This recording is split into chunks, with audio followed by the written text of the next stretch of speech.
Hey, Mellon Life listeners, just a quick PSA. While our guests have amazing stories and experiences to share, we would just like to remind you that they're not representative of their entire major or their entire community, and everyone has very different experiences at CMU. But with that in mind, please enjoy the episode.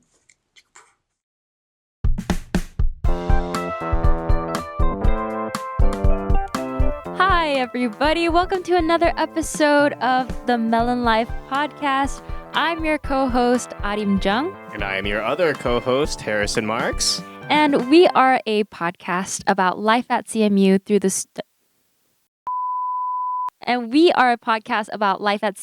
through the stories of its students. This week, we have two wonderful guests, Tian, Ming, and Patrick Zheng. If you two would like to introduce yourselves, even though we just did, you can do it again. Yeah. Okay, hello guys. I'm Tian. I'm a senior studying architecture. Yeah. Hello everyone. I'm Patrick. I'm a fifth-year senior studying architecture. Is that how you say it? Fifth year senior? That's how I say it. Oh. Yeah. Okay. So you're a senior 2 times in Yes. a row. Few times. That's really Fifth-year cool. senior. Not a fourth-year senior. Fifth-year senior. That's true. He's a real senior. First, can you guys run through your extracurriculars? We're going to dive deeper into them as we go, but can you guys list off what you're involved in on campus? Yeah. What else you guys do other than architecture? Yeah. Yeah, I guess I can start. Yeah. So outside of architecture, I serve on the Spring Carnival Committee. I do booth planning with. Wow. Yeah. So also kind of architecture, I guess. But this is something fun that I do. Also, I've been working for Res Ed as a resident assistant and also a CA this year. So those are my two primary involvements. Before that, I did a few architecture clubs, Freedom by Design, and then I think it was AIAS, and then there's different architecture clubs that are involved with the School of Architecture. Yeah, over time I've focused on these two, like Spring Carnival and then being an RA. So Yeah. yeah. Oh, really cool. I just got into an a cappella group this year. Yay! I got into Joyful Noise, so I think Mhm. a lot of people know Arrim too, which is really nice. I've been trying to get back into Freedom by Design at NOMA's Actually Fellowship, a Christian Oregon campus. And that's basically most of what I'm involved in. Yeah. Yeah. Great. Awesome. And how do you guys know each other? Yeah, so in the School of Architecture, we have a mentee mentorship program, and I filled out the Google form. I guess you did too, and then we were magically assigned. Magic. Yeah. It was a match. Yeah. 3 years ago, 4 years. 4 years ago, actually. 4 years. Wow. 3 years ago. Yeah. Wait, 3 years ago. Yeah. Could you guys tell us about what your mentorship was kind of like? Yeah. Wait. What was the first encounter? Are you guys conscious of your first encounter with each other? Do you remember what that was? Was it at the one meeting? The meet your Probably mentor at mentee? the intro. Well, it probably did cookie decorating with the Yeah. mentee. Was it cookie decorating? It was flower pot painting. Oh yes, I remember this. I remember. Yes, I don't have the flower pot anymore. But no, yeah, it was flower pot painting. Yeah. I don't have the flower pot either, actually. Yeah. I probably saw you in studio first, and then we went to flower pot painting. Yeah, probably. Yeah. Yeah. Yeah. Oh, it's been a 2 years while. ago. Yeah. What has your mentorship kind of looked like? Was there any exchange of advice throughout the years? Patrick, help me make a model.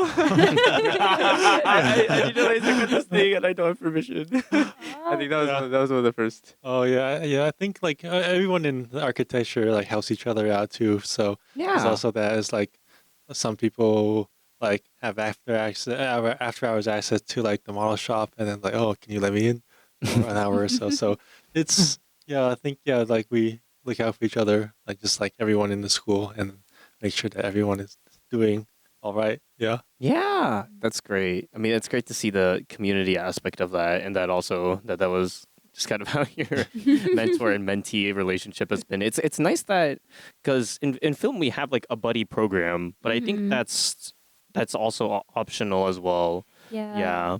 I mean, I think in a community like architecture, it's really nice to be able to have a mentee. Probably. How big is your program? In my year, it's probably 40 people right now. Okay. Yeah. Yeah. I think my year is 40. 41? 41. 43? Yeah. Is that a common problem people run into? The laser cutter not working? Honestly, yeah.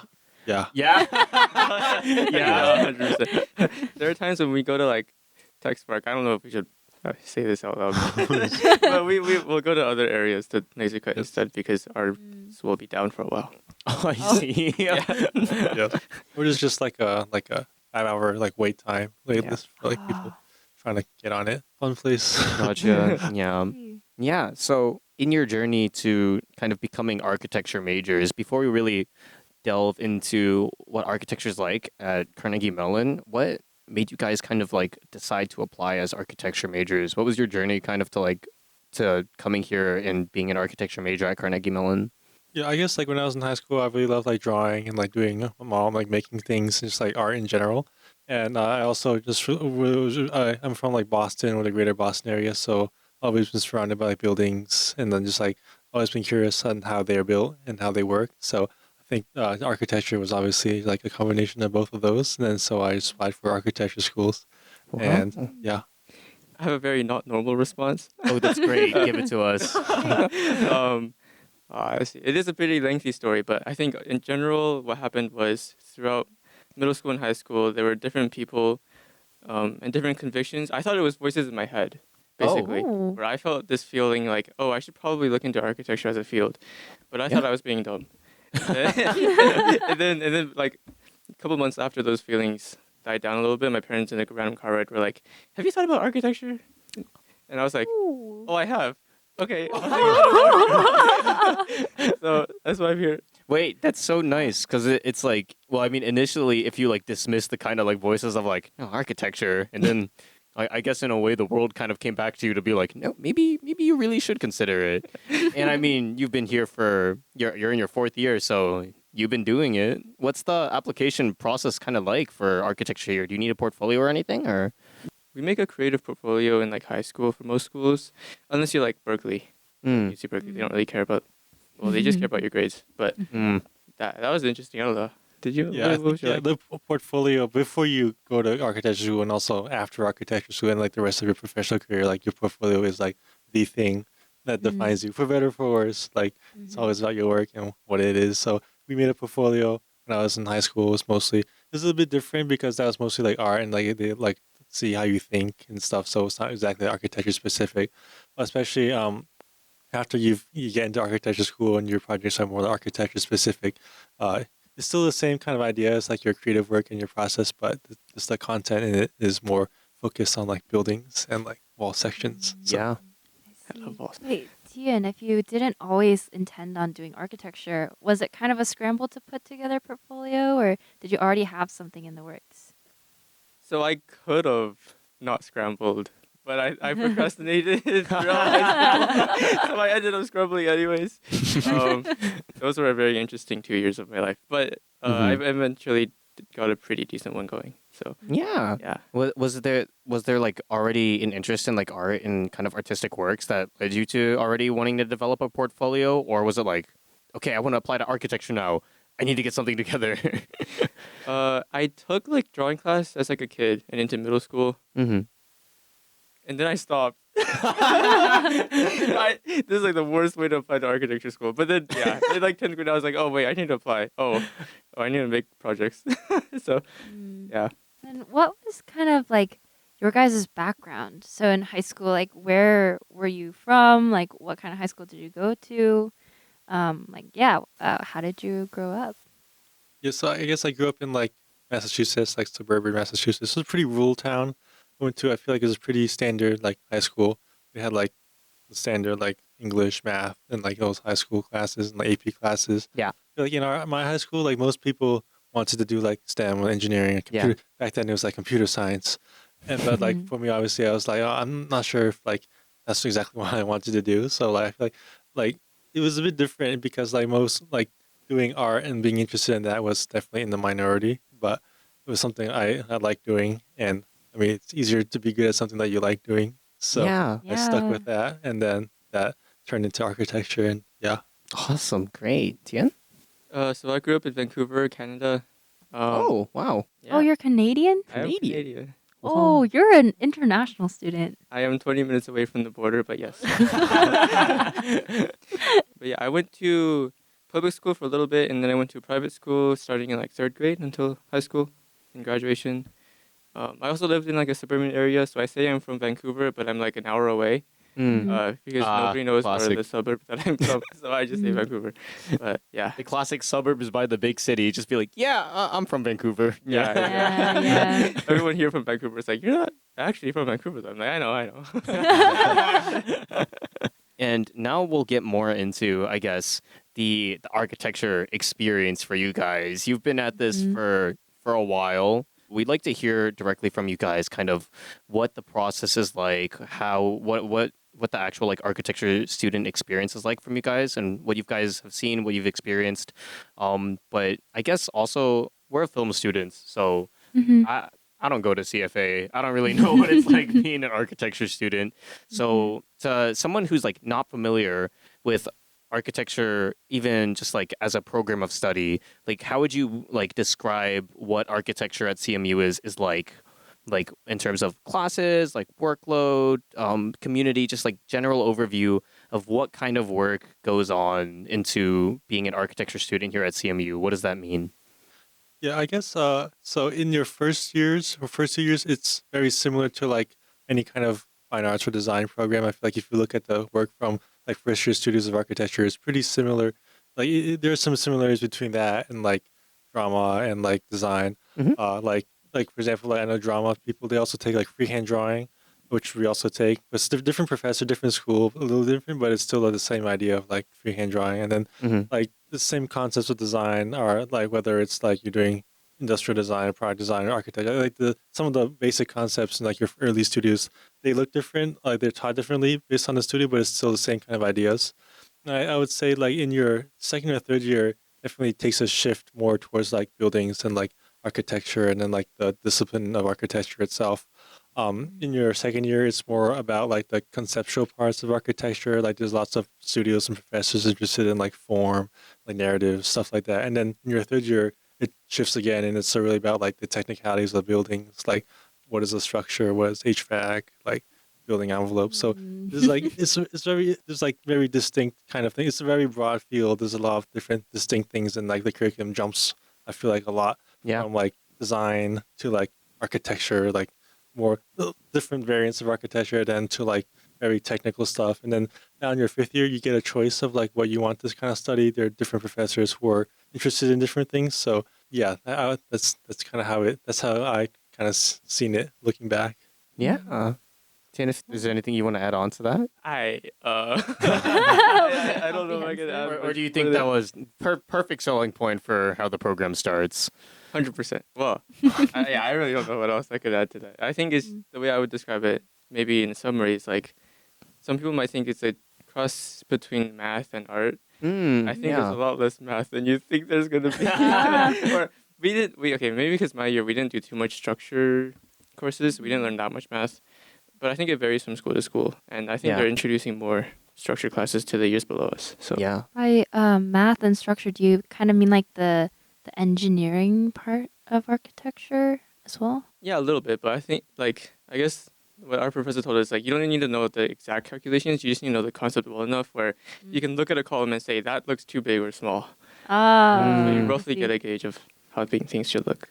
Oh, gotcha. I see. Interesting. Yeah. Could I ask Patrick what concentration you're doing in your fifth year, and Tian, what concentration you're thinking of doing?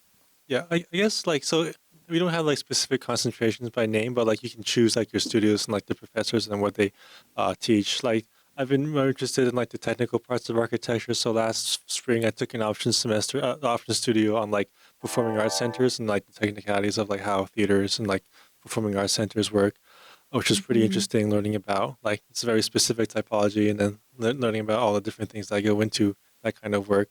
This semester I'm taking a studio on like mass timber structure, so it's looking at like engineered wood and Oh. how that is applied in large scale building construction. So that is kind of there's no like specific concentration that you declare, but like you kind of choose the topics that you're interested in. If I'm not mistaken, you went to San Francisco. We went to last spring. Yeah, we went to San Francisco as part of our studio, Oh, wow. and then this fall we went to Alabama as part of our studio. Oh, wow. So- That's very different.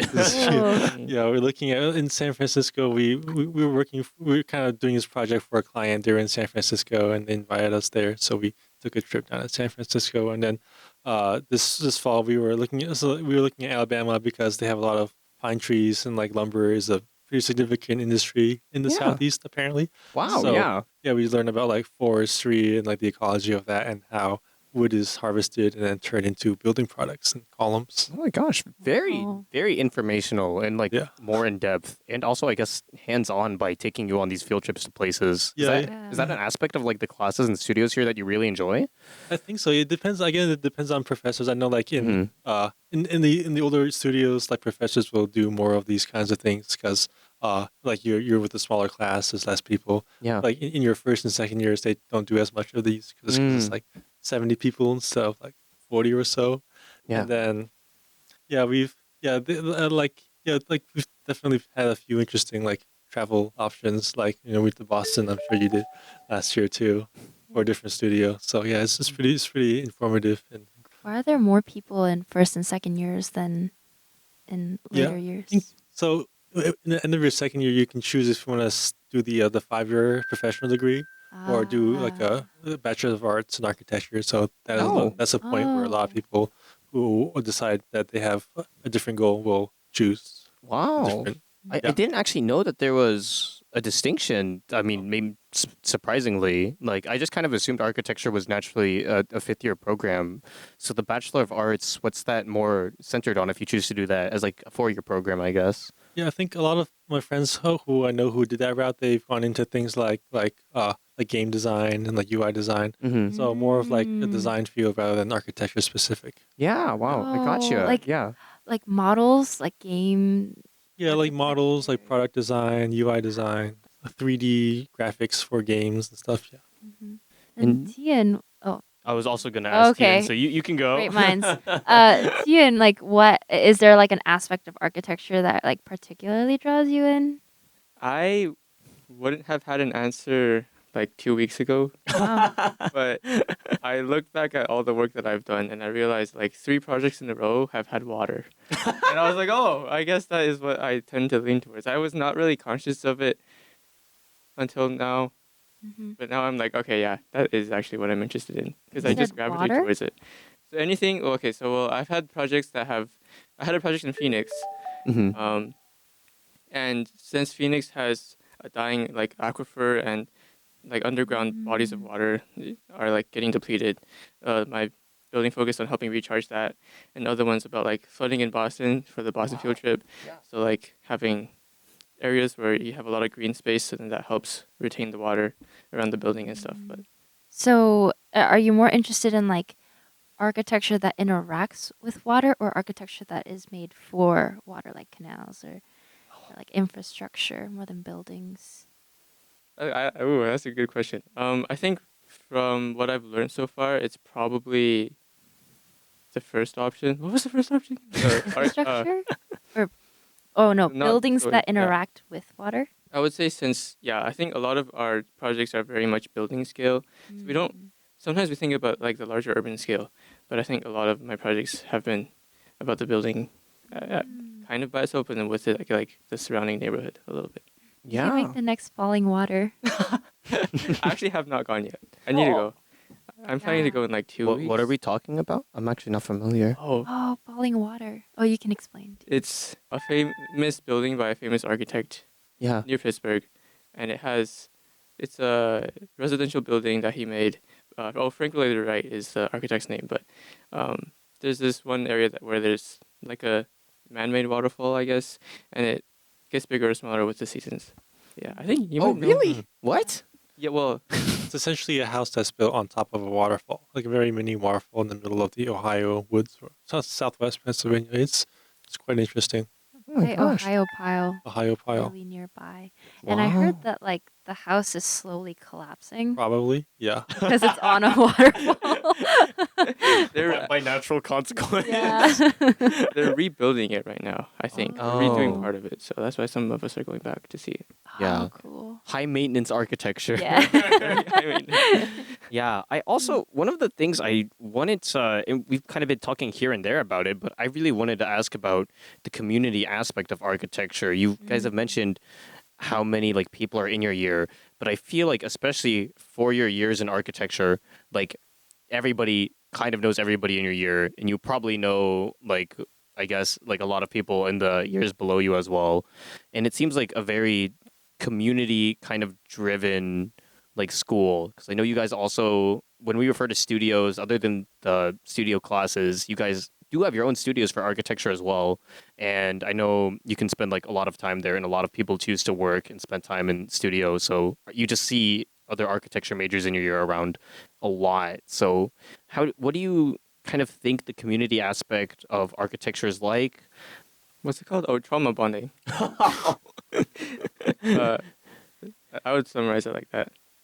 I think especially since after like the second and third year, when the class size like gets cut in half, everybody ends up relying a lot on each other's feedback, because that's becomes something that's like very valuable.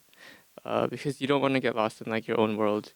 Because sometimes we don't see our work the same way that others see it. Yeah. So it's really nice to get like outside perspective. Could you give us a story of like a trauma bonding story? So like a month ago, oh yeah. So for like right before fall break, my team and I were in studio into the hours of the morning, and there was at one point where I said in a very loud voice, "Guys, have I been doing work?" Because I basically went into autopilot so hard that like I started to lose memory, or not memory, but like it would get harder to remember what I was doing, because I would just be doing things and not think about them.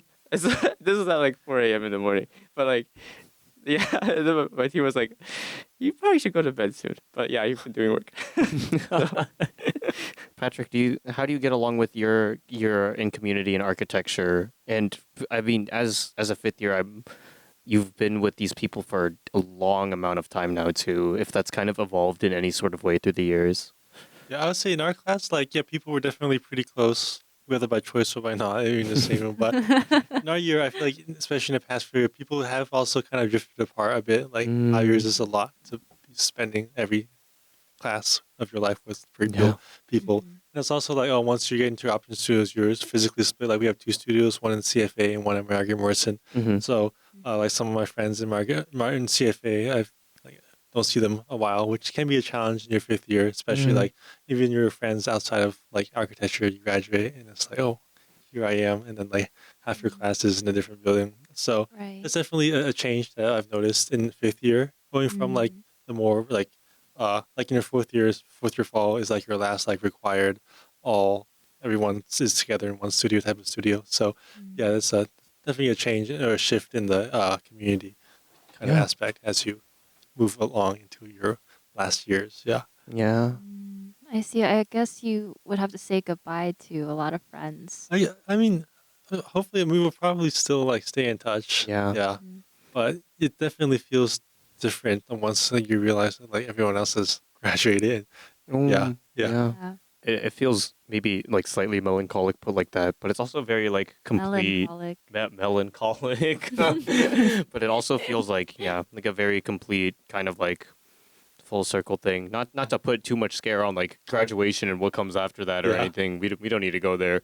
But yeah, it's a lot of time you spend with these people and you just go through a lot. It kind of engraves like a feeling and like memory into your head over the course of your time just like spending with them here. Yeah, I think I will not forget anyone that I've met here. So yeah. Like they're all imprinted in your heart like one way or another. Oh yes. That's a good way to put it. Yeah. Patrick, do you have a particularly special memory that you have with your cohort? I feel like I've had a lot of fun memories in the model shop, like late at night when you're technically not supposed to be there, but we're like, ha, we're gonna be here anyway. And then we just kind of just laser cut until like for the whole night.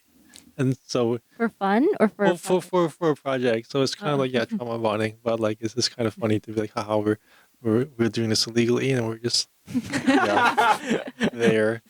So rebellious. Yeah, those moments were pretty fun. A lot of that was in 3rd year. I feel like lots of when we all had like individual projects due at the same time, the same week, and then everyone would need to use the same machines at the same time, and then it's like, okay, let's just all hang out here after hours. Yeah. I'm really interested about architecture humor. Like, that's a good what kind? Do you guys have any inside jokes or things that you find particularly funny because you're in architecture? I guess like for example, like last last fall we worked on a fire station as a typology. So every time anyone sees a fire station, it's like, oh, it's a fire station. It's like, what do you think the HVAC in there is? Is it an ERV? It's like, oh, probably. Oh. And then the year before that, it was a library. So every time you see a library, it's like, wow, it's a library. Yes.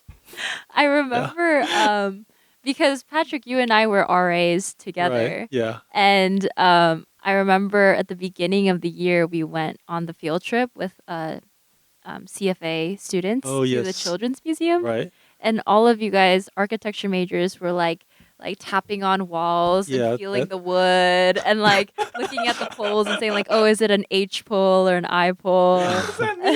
It was just a really different kind of experience for me because I feel like you guys see the world through a different lens. Like you see all the choices when you see a building. Yeah. Yeah. Like this room has a lot of drywall. Like This wall? yes. Well, like everything. Yeah. Wow. Oh, Wait, wow. what do you guys think about the HVAC in this room? At least it's like- concealed. Ah. I like it more when it's Do concealed. you know what that term means, or are you just saying it? 'Cause I don't Oh, know what that's that air term. conditioner. Oh, right? that's what. Yeah. I'm not well versed. HVAC. My bad. Has there? Oh, then I'm curious. Do you guys have a favorite building at CMU and a least favorite Oh building? my, no. at that's such a CMU? good question to ask. Yes. That's like every time you ask someone what's your favorite building architect, it's like you're gonna get judged by someone somewhere. So We won't judge you. You won't judge me. Okay. Yeah. We can't speak for our listeners, but we won't judge you. Would you like to go first? Oh my god. Okay. Can I give two? Yeah. I give Yes. two. Okay. They're at the opposite ends of the spectrum, but the first one is gonna have to be Highmark. Okay. Highmark. We're good. Well, actually, we were just told a week ago by Junie, your professor, This- hey, go look at Highmark and look at their structure because it's similar to Ooh. your proposal and you should look at it. So we looked at it and we started doing the wall tapping and column tapping. We're like, what is this made out of? Oh, okay. But I think it is a more modern type of building that I can appreciate a little bit more than ones that are less figuratively interesting to look at. Then my other favorite one has to be CFA because there's a butt on one of the niches. There's a A what? what? There's like the 4 round arches in the front, and one of them has like one of the details is literally just a butt cheek, 2 butt cheeks. Wait, yeah, like a butt. It's a butt. I'll have to go check it out. Yeah. I also love that, like, you know, as an architecture major, the feature that really does it for you is the butt. You know. Okay, well, the rest of the building is pretty nice too. Like the stairs are really big and the foyer is really nice, but Yeah. I mean, you still know what matters. You know what you like Yeah. to see in your architecture. Then what's your least favorite? what's that one black box that's near Purnell? Oh, It's like the one that doesn't have that many classes. in it. Warner. I think Warner so. Hall. That one's kind of boring. Amber? Yeah, Warner. I One think of it's those. Warner the admissions building. Oh, Like, Warner. Yeah. That's where Farnham's office is. Oops. Oh. Wow. Sorry, Anyway, Farnham. favorite. Sorry, Farnham's gonna see this Our episode. president of our university. All right, Patrick, would you Yes. like to give it a go? Yeah, I would agree. I think the Highmark is a pretty nice building. It's a great example of contemporary construction. Like Mm. everything, like it's a pretty good textbook. You just like look at the wall and it's like, oh, yes, this is what they went over in the slides today. Like that's pretty good. I think I also I like how like they reused part of the old gym that was there. Yeah. When I was my first year, they just started demolishing the old buildings. And then if I had to choose another building just to be provocative, I think Wien Hall is pretty interesting. Like it's the world's largest cast-in-place concrete building. So it's like oh I- my. It's World's largest. by volume, yeah. And it's also because like more than half of it's underground. It's like it's Yeah. very interesting how it interacts with the landscape. That's just not the. I think I saw our producer's face when you said Wien Hall, and I think she had her mouth open. I just don't think that's like a common answer. Yeah, for it.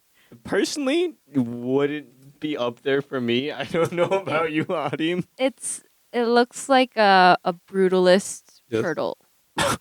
Oh, have you heard about the turtle theories? Oh no! What? What's the turtle theory? There's What? a giant turtle theory. So it's gonna become a giant mech and destroy half of Pittsburgh. Oh. And start Giant moving. what? what's it called? A mech. Transformer. Yeah, like a transformer. Mech. What, Ween I don't know Hall? Yes. Because I think there's one stair where there's like a lot of openings where you can place bottle caps in them, and it fits really nicely. yeah. Yeah. And the theory is once all of them are filled with bottle caps, it'll be Yeah. activated. Wait, I kind of love that theory. That's awesome. Well, it's really interesting to hear a perspective on Ween Hall from that reasoning, though. Just- Yeah. Yeah. All right, but least favorite.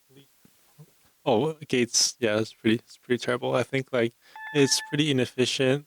It doesn't. It just like just like when you look at it, it sits like 70 feet above the ground. I'm like, I feel like they could have done a much better job on like Yeah. how the building interacts with the landscape, the facade, the ramp, everything about it.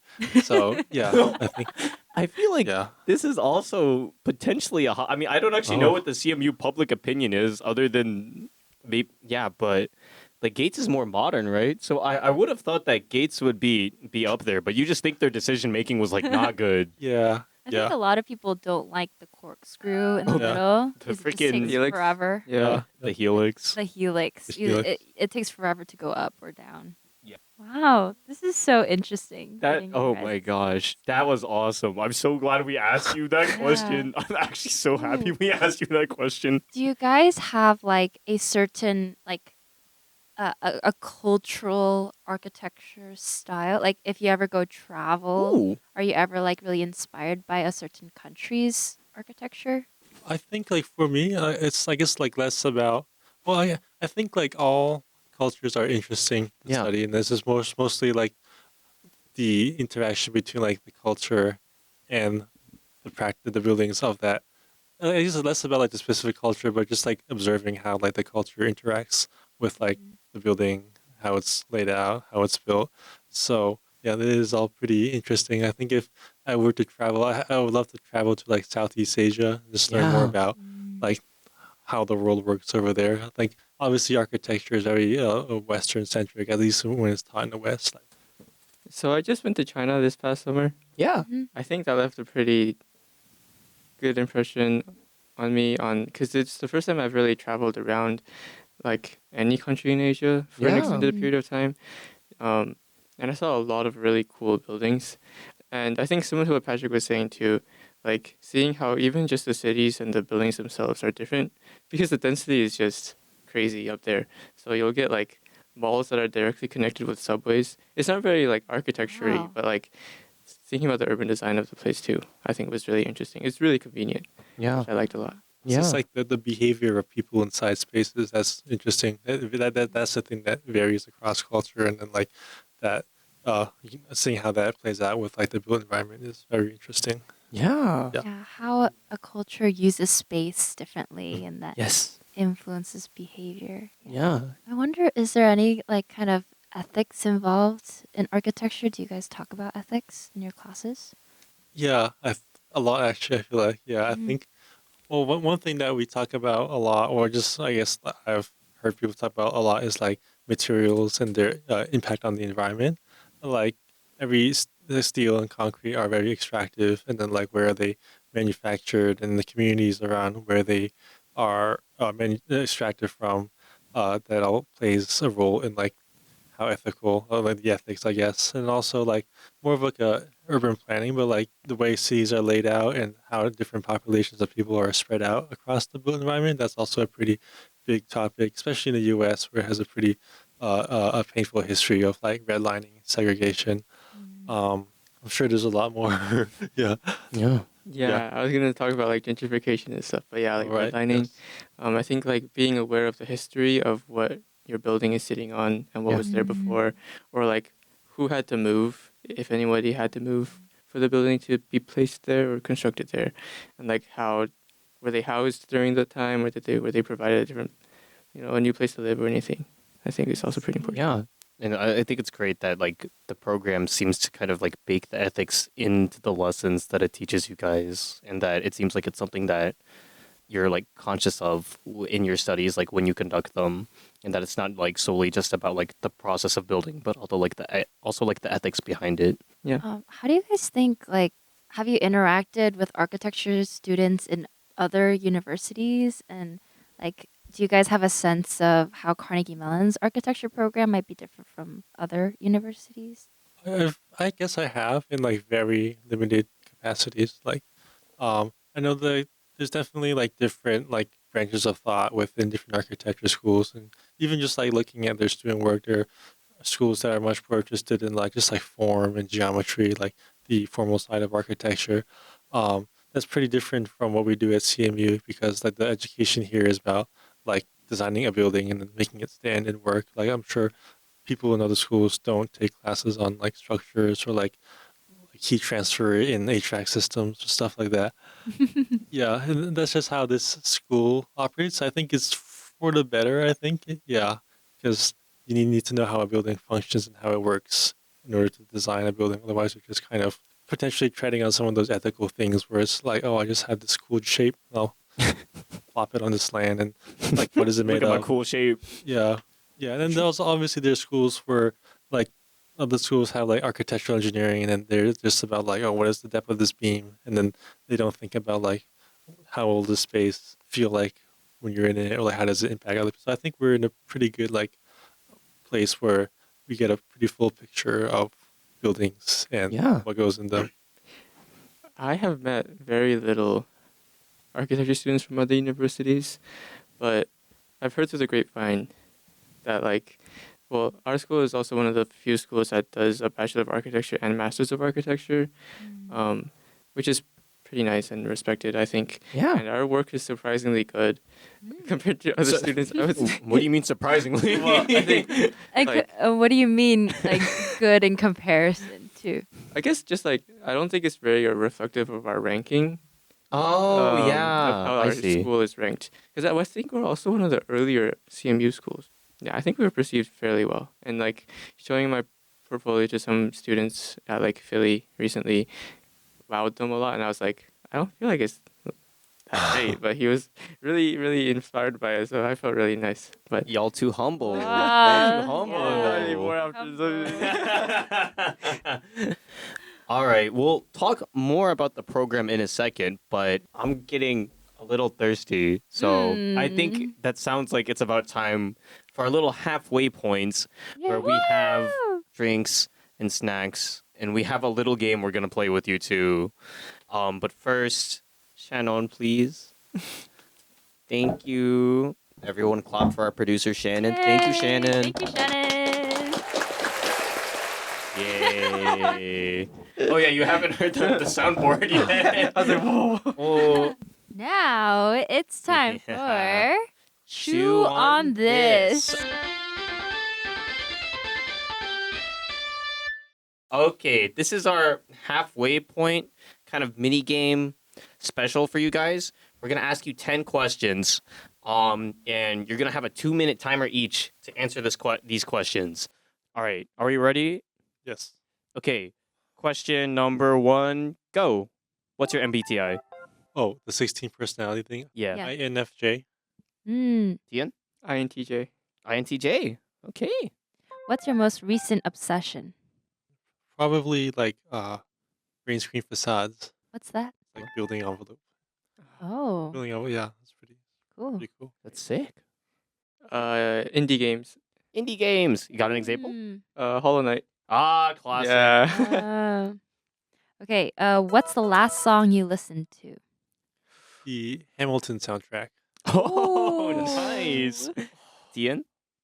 I have no idea. I'm just gonna go with Golden. I probably listened to it like yesterday. Yeah, probably. That's when this what era this podcast is from. Oh, because of yeah. K-pop Demon Hunters. Exactly. Yeah. All right. So, can you summarize your day today in one sentence, Patrick? I'll wake up, go to class, eat food, go to class again, and eat food, and then do homework, and then go to sleep. That is very holistic. Thank you. Tian? In one sentence? Yes. Oh. Try to live, survive through class, and then thrive with friends. And then thrive. I love it. Thrive. We're thriving. Mhm. How many hours of sleep did you get last night? It's a little different because we had a pin up today, like 5.75 probably. Oh, specific. Point 7.5. I think I was also around like 5.5 to 6 Okay, Gotcha. okay. How many times have you painted the fence? once. Once. What was it for? The Easter one. He is risen, I think, with Crew when it was like all black. Oh. Oh, the telestai. Oh wait, yes, yeah. The it is done. Oh yeah. 3, I think. Once when I was when I was a freshman during a week, and once as an RA for a week, and then the second time as an RA during a week. Oh, nice. Awesome. Okay. Favorite place to eat on campus? Tian? Rev. Noodle. Yeah. that was a very okay. Interesting. I was also going to say Rev Noodle. Oh. What's your guys' order? Ramen with grilled chicken and the spicy soup base. Same thing, but without the spicy. Oh, I Oh, see. nice, nice, Difference in spice preference. Yes. If you could transfer to any other CMU college, which would it be? Something in drama? Drama would be cool. Ah. What, like acting or behind the scenes in like some other department? Behind the scenes. Mm-hmm. Yeah, I'd say drama does sound pretty cool. Probably like set design. Ooh, Oh, yeah. yeah. Oh, You guys would awesome. both be like DPs. Yeah, design and production majors. Yes. Yeah, it goes along with the architecture Yeah. vibes. yeah. On a scale of 1 to 10, how cooked are you in this period of time? Oh, like right now probably like a 7. 7? Mm. I think in the context of everything I've been through, probably like a 5. 5? Oh, Okay. Okay. Lastly, is there any person, place, or thing on CMU campus that you'd like to shout out? Shout out to my bros back at home in 9 Unger Lane. So we just moved Mm. this year off campus. We call it Nunger Lane. Oh, Nice. yes. Probably my house fellow from last year, Oh, great. Aw. Do you have a name? Athena. Very nice. Yes. Or my Um, house fellows this year. They're also great. Yeah, in case you're watching. Yes. I'm surprised you didn't shout out the CFA butt. That's I mean, I don't know if I can shout that. What? What has the butt ever done for us? It's brightened up by day, as I walk by and I look. All right, you guys Yay, did yes. great. Good job. And you Woo. had roughly 22 seconds left, but both of Yay. you still very timely. So All of you get a Yo, gummy. more Yeah. gummy. These are Yay. so good. Please take more. We are actually addicted to these on this podcast. Yes, Shannon, you can have one too. Wait, I'm such a bad thrower. Good luck. Ah. Cool. So let's talk about studio.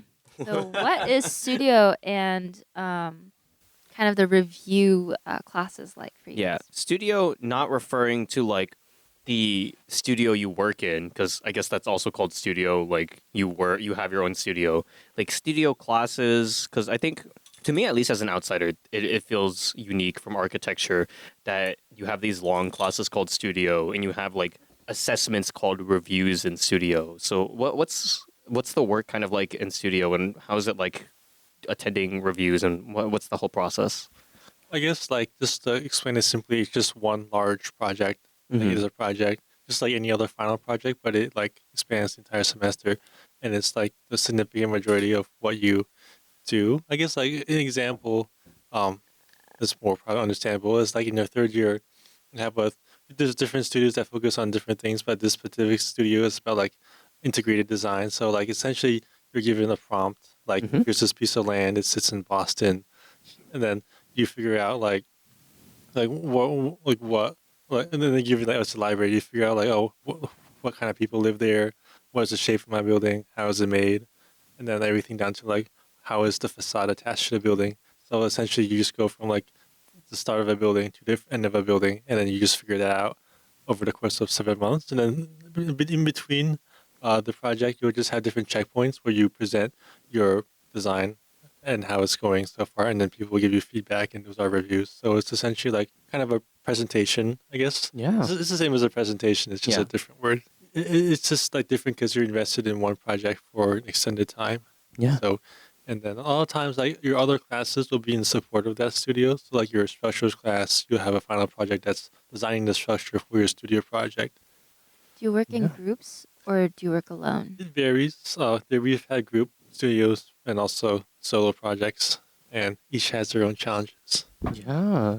Tian, if you would like to elaborate on any part of the process or what going through reviews are like. I think in architecture there's um, a pursuit for not perfection, but for like constant improvement, Mm, where it's not very common for you to hear, "Oh, your project is good or perfect," mm, at a review. So there'll always be something to improve on, or there'll always be someone who's like, "Oh, you could do this part differently or better." yeah.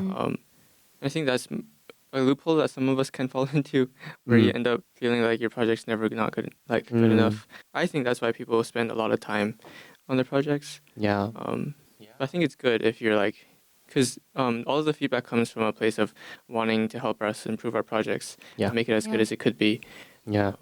So you think the feedback can be like maybe like dangerous if you take it from the mindset of like, oh, my project's like not ever going to be good enough, but it can also be like beneficial if you take it from the mindset of like, there's always something to kind of like improve on or yeah. I mean, I think that's kind of like a really interesting dichotomy, and I think that can also reflect kind of the mindset and like mental kind of like struggles or at least like dilemmas that people can think about as an architecture major. If either of you would like to elaborate on kind of how you've thought about the process of like improvement and growth and like working on your projects. Yeah, I think like yeah, with any design project, there's no right answer. Mm-hmm.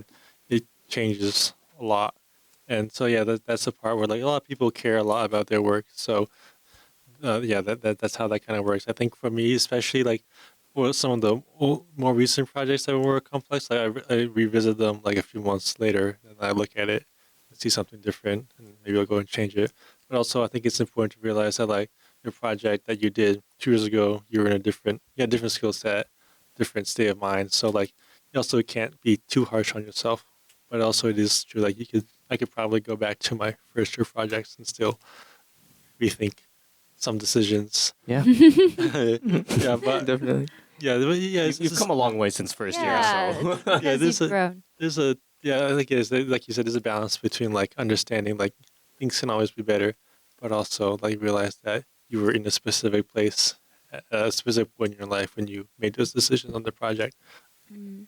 Has yeah. there been a project for both of you guys that have like significantly kind of like that you remember the most, that was the most significant to you in your CMU career? Yeah. I would say in our junior year spring, we did it was the same studio I was talking about where we designed a library. And that was the first time where you design a building from like the dirt on the ground to like the bolt in the parapet of the wall, like and everything in between. I think it was an interesting process to see. This also was a solo project, so like being able to do all of just like the volume of stuff that you learned in that studio, I think was pretty. It felt pretty good to have gone through that. I also spent a lot of time afterwards, just like continuing working on it. Like what I knew before and what I knew after, I think was definitely quite a difference. I think for me it might be the same one. Yeah. Wow. Yeah, The I mean, libraries. Library. My goodness. Yeah. We love libraries, I guess. You. Yeah, it might be because it's the most fresh, but I Mm. think for me specifically, that semester had some of my favorite models that I made and my favorite drawings that I made for my projects that I'm like most proud of. And I think it was a point where I finally got a more visual style that is like that I could call my own, or not my own, but like one that I was comfortable doing and replicating in that semester. But one of my favorite projects that sadly got thrown up by the school after the exhibition. Oh.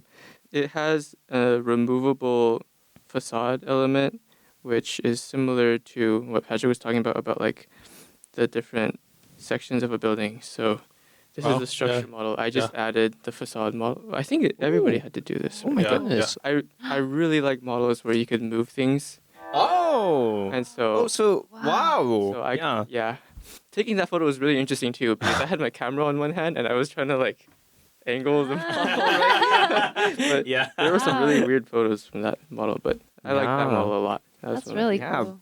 Oh, and I remember Patrick, you were talking about like bamboo, a Yes. bamboo project. What was Uh-huh. that about? Yeah. So I think yeah, like talked about earlier, like one thing the school cares about is like materials and where to source from, and then part of that involves like experimenting with like different like organically renewable materials in buildings. Like for example, like timber and wood is a pretty common one, but there's also less common materials that different people in school are researching, like professors do. They like you can build bricks out of like mushrooms and mycelium now. They just kind of grow together. It's Whoa. pretty interesting. And then and we just have we in particular at our school we have a professor who's interested in like bamboo as a structural material. So the idea is that like in different parts of the world, like Southeast Asia, where bamboo is a pretty fast growing material, it can be used as like structural applications in buildings. So I think, yeah, it's a pretty unique thing at this school where you have this interest in this material and also the resources and people who are interested in exploring it more. Yeah, Wow. super I want to cool. read more about mushroom bricks. Yeah. Yeah, I heard that. And I was like, what? You said they grow together? Yeah, that's what I read. It's kind of creepy, What? but you stack them together and then they Oh. just fuse into one thing. Yeah. This Whoa. is like video game material. That Yeah. doesn't feel like real. It's slightly disturbing, but Yeah. It's Yeah. a living building. Then maybe we can transition to how do you manage a work-life balance in your major? Yeah, Like because how do you take care of yourself? Or every major has like particularly stressful situations.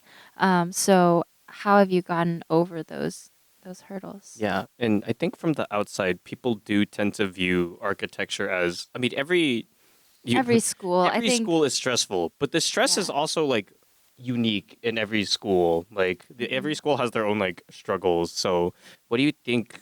I guess like how does stress like manifest in architecture, and then how do you personally try to handle your workload, your stress alongside that? I think going kind of tying to my earlier point about like the constant improvement, at least for me, like knowing when to quit is pretty important because sometimes I don't know when and then I'll stay up or I'll wake up really early. I like waking up early. Hmm. I think that, and then I know at least in the School of Architecture, we're fairly close with our professors too. Yeah. So we call them by their first names and everything. And um, I've also had experiences where I've seen people talk to professors about the struggles, and I've like had to run through some things with professors too, and they've like helped me sort things out. And so it's always Yeah. nice to have, I guess, like community and people that you could like talk your thoughts through. I think that's also a very important part about making sure I'm not gonna dig myself into a hole of constant work. Yeah. Yeah. Mm. Yeah, I think like what Tian said is pretty accurate to our experience too. I think also like there's definitely like very high expectations for everything from Yeah. your professors. Also the Mhm. fact that like every review your work is pinned up against everyone else in the room. So Mm. there's like It's like here's physically it's pinned yeah, up this there. Yeah. and then It's it's like next to other people. So yeah. people put pressure on themselves to like like have a presentable work at each review and then Yeah. like knowing how not to get too overwhelmed in that comparison, I think Yeah. Right. is important. And also, I think like taking care of yourself starts with like having the mindset of caring about yourself. Mm-hmm. Like a lot of people do, like, oh, I don't need to sleep. I'll just drink another Celsius. Or, like if you have that mindset, like, oh, of course you'll not sleep. You just keep drinking Celsius and stuff. Yeah. Yeah, but like if you go into this saying like I care about how I function, like it's important that I like take care of myself, and then therefore I'm going to work in a way where like approach my work in a way that allows for that. I think having that mindset is pretty important, and once you have that mindset, it's pretty. I think it is pretty manageable to be able to like prioritize other things yourself while still being successful in the work you do. I think that's a great way to put it in terms of mindset because I think a lot of people do kind of think like, oh, I have a lot to do, but if I just sacrifice my sleep or like drink more caffeine, Yeah. or like, something like that, then they're like, oh, I can get through it. But by going into things with that mindset, you're already kind of like manifesting it, I guess, instead of actually prioritizing like taking care of yourself. Like taking care of yourself needs to be like one of the priorities Yeah. to actually be able to take care of yourself. Yeah, that also lets you like actually effectively plan like Yeah. what you're going to do to take care of yourself. Yeah, it's like you do get time, and like a lot of people when they like when like a lot of crunch times is like, oh, I don't have enough time. But like if you had just maybe done the one small thing differently, then you may have had that time. Or yeah, but if you had that mindset earlier on, like you would have kind of thought about it ahead of time. And Yeah. Yeah. Was that mindset something that you kind kind of arrived at through your time at CMU?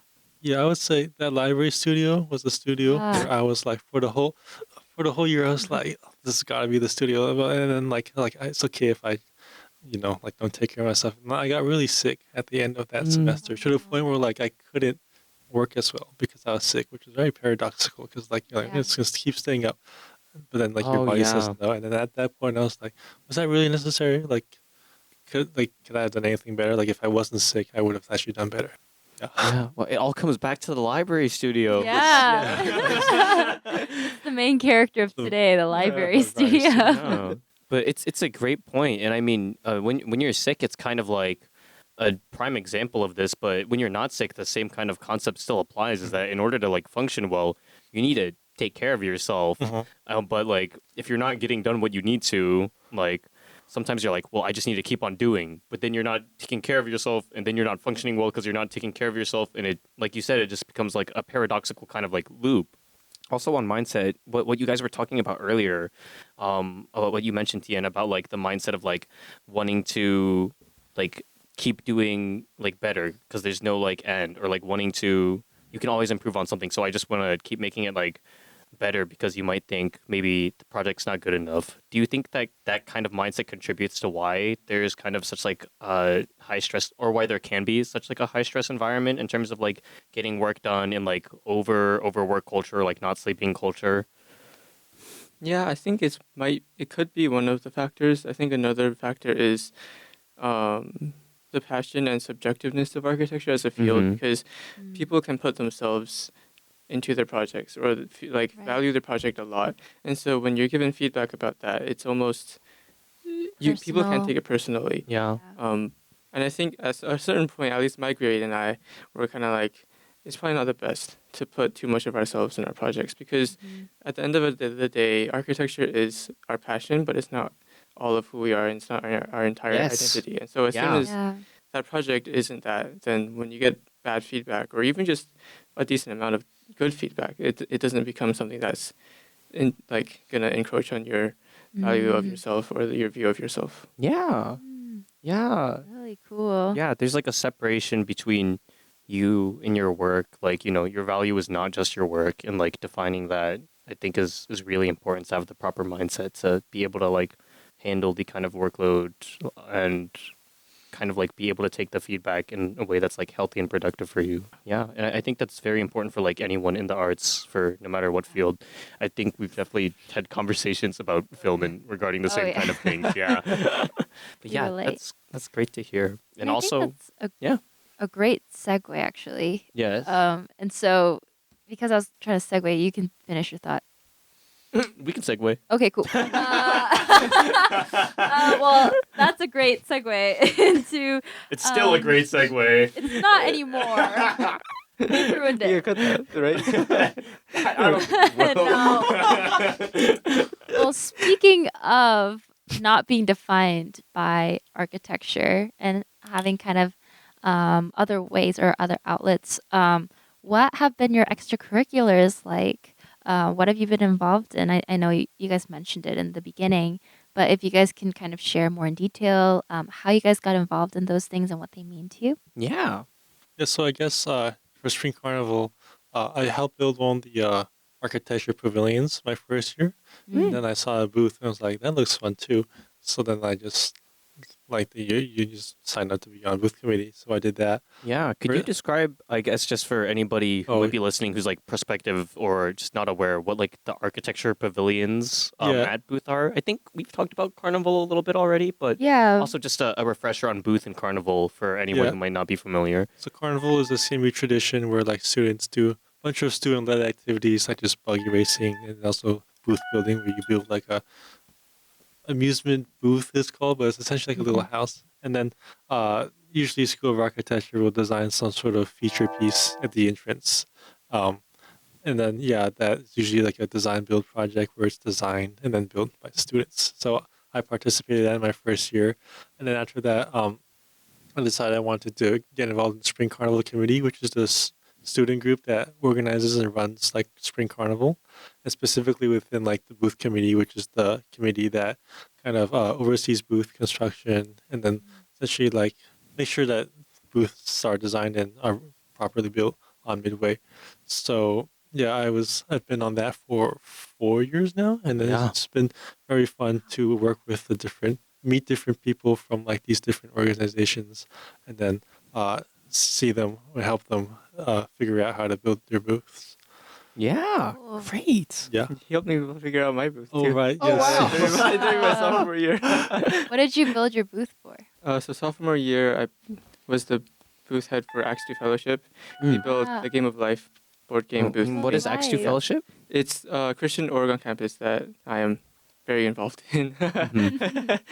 Yeah, but I guess to answer the earlier question, it's one of my main outlets Yeah. here at CMU, and I think it's provided me a Christian identity, or part of my Christian identity, that gives me a foundation where I believe that there's intrinsic value in every individual, and so even if my project is crap, like I'm still fine as a person, and I'm Yeah.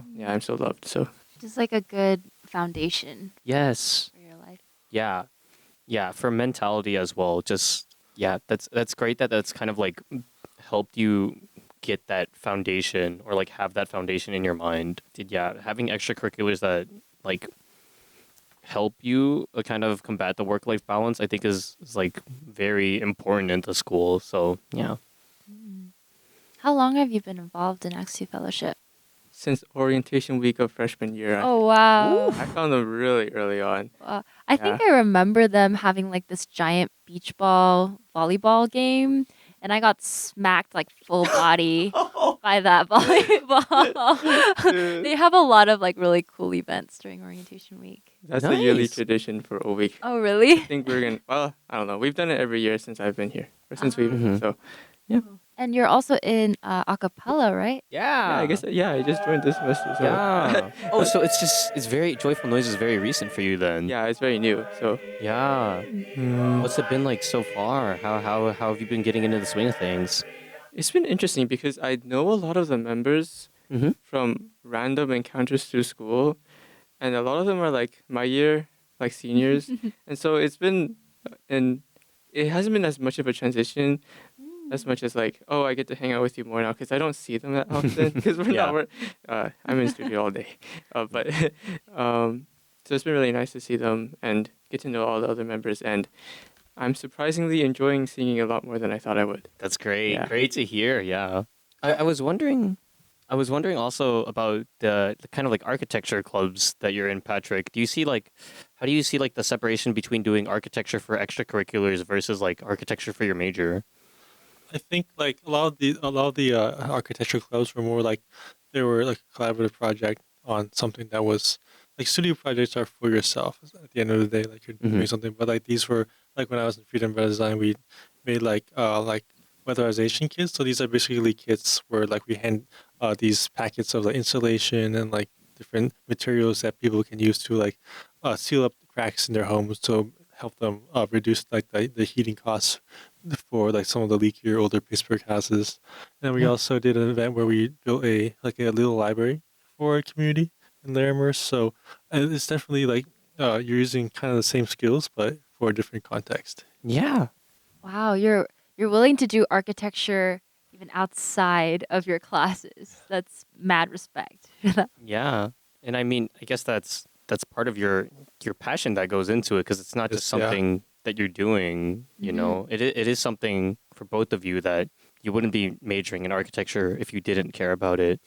So, I guess yeah, it's a good question to just ask, but where does your passion in architecture kind of lie, or like how does passion for you like manifest in your work? That's an interesting question. I think it's just like the amount of care that you put into a project and the time that it takes. I think a lot of the stuff that we do is like a labor of love. Like if you want to make a nice model, like it will be lots of hours of just like something really mundane, like sanding wood. But like if you really cared about it, like you would do that and put in the time for that. Yeah. Yeah, yeah. I think it also like just like how much you care about like your field outside of studio. I think like well like every time I see a building, I think it's pretty fascinating. Like no matter what, if it's Ween Hall or like some house, like it's like you're able to appreciate like what you learn in all sorts of contexts outside of classes, studio. Yeah. I think there have been a couple of like eureka moments throughout my time here, Yes. where like you get very absorbed in the details and you forget to zoom out. And so there are times when I'm making a drawing and I'm so zoomed in, I don't know what it looks like. I zoom out and I'm like, oh wow, like I made that. Or like when I'm making a model for like 3 days in a row and then it's finally done and all my teammates and I look at it and we're like, dude, what the heck? You know, it's Yeah.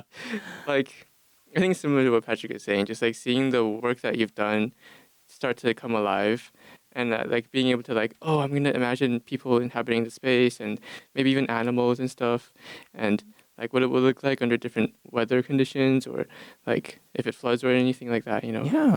I don't know, a lot of that stuff is also very interesting. That's so cool that Yeah. you just get like zoned in.